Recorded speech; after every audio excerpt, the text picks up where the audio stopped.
بسم اللہ الرحمن الرحیم۔ السلام علیکم ورحمۃ اللہ وبرکاتہ۔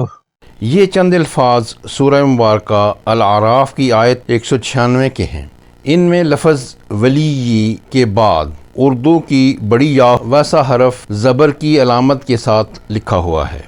عام آدمی کے لیے ممکن ہے کہ اسے پڑھنے میں مشکل محسوس ہو، اس لیے یہاں ان الفاظ کو تجوید کے اصولوں کی روشنی میں پڑھ کر سنایا جا رہا ہے۔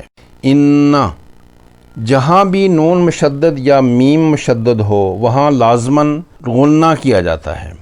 غنہ کیا ہے؟ نون مشدد یا میم مشدد کی آواز کو ناک کے بانسا سے 2 حرکات کی مقدار میں ادا کرنا غنہ کہلاتا ہے۔ یہ آواز بھنبھنائٹ سے مشابہ ہوتی ہے۔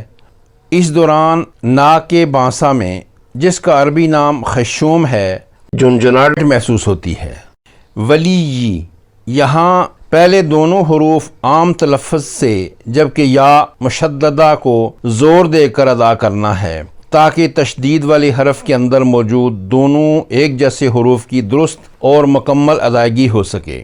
اس کے بعد الگ سے موجود یا جس پر زبر ہے کو پڑھنا ہے، ایک حرکت کی مقدار میں۔ یا زبر یا پڑھنا ہے، اس کو لمبا کر کے یا پڑھنا غلط ہوگا کہ اس طرح اس کی علامت زبر سے بدل کر کھڑی زبر پڑھی گئی ہے۔ اسی یا کو اسم جلالہ کے لام سے ملا کر پڑھنا ہے۔